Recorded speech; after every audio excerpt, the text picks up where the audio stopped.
All right, this is another very short PowerPoint on Section 3 from Business Math. The chapter objective we're working with here is to model real-life situation in terms of inequalities. Excuse me. And so this will be applications. Anytime you talk about real-life situations, we're going to do application problems or word problems. So there's a couple examples in this PowerPoint. For a company that manufactures aquarium heaters, the combined cost for labor and material is $21 per heater. Fixed costs, which remember this is variable then, and fixed will be are $70,000. Remember, those are the costs that occur no matter how much you make. If the selling price of a heater is $35, how many must be sold for the company to earn a profit? So profit again is total revenue minus total cost. So we've got that statement here. Q is the number of heaters that are sold, and again they're sold at $35 each. So 35Q is your total revenue. So your total revenue is 35Q. Your total cost is the 21Q, that's your variable cost, plus your $70,000, your fixed cost. That has to be greater than 0. You want to make a profit, you don't want to go in the red. And so, solving this mathematically then, you find that Q is greater than $5,000. Not 5,000. Q is that they have to sell 5,000 heaters. The question was, if we go back, how many must be sold for the company to earn a profit? So they have to sell 5,000. Can they sell more? Yeah, obviously, they want to make as much profit as they can. That just gets them to the break-even point. The 0 is the break-even point. So they have to. It's okay for Q to be bigger than 5,000.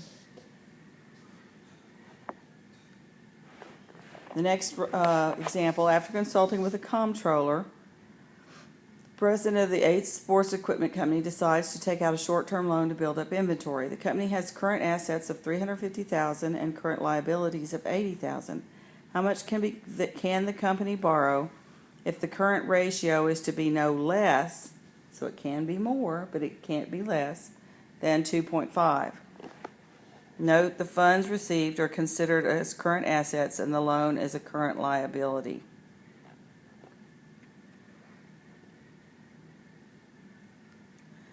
So X is the amount the company can borrow. The current ratio, current assets over current liabilities.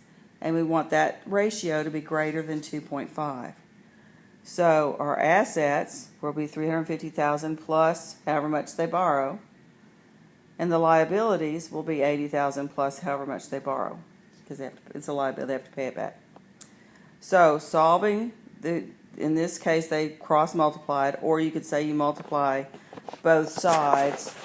It depends on how you really like to look at it, or maybe how you've been taught in the past. You know, in essence, you're multiplying both sides by your 80,000 plus X by the denominator.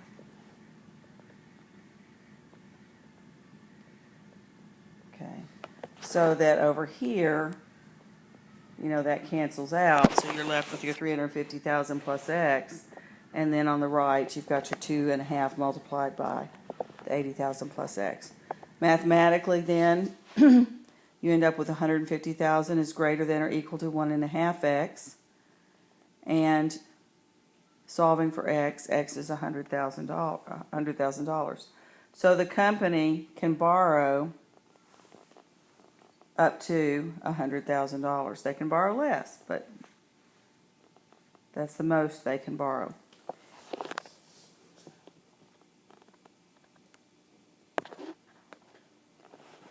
All right, well, that will end section 1-3. Again, not very many examples, but hopefully enough to kind of get you started. These answers will be inequalities. And so work on the odd problems.